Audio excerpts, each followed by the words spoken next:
mga old building sa Green nung pumunta kami. Yan. Mga hotel daw yan. Tapos mga mini tumblers. Ang cute daw, diba? Saan ang gusto nyo dyan? Ako yung logo. This is saan na ang logo? Ayan, logo. Picture. Ganda. Ito nung nag-aantay kami to be called sa papasok sa restaurant. Yan, dun sa front nila, outside.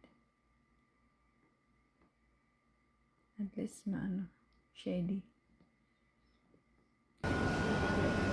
Guadalupe River.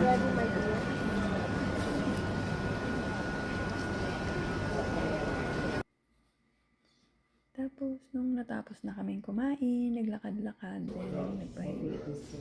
Masok kami sa mga shop. Mga mahal-mahal na sombrero.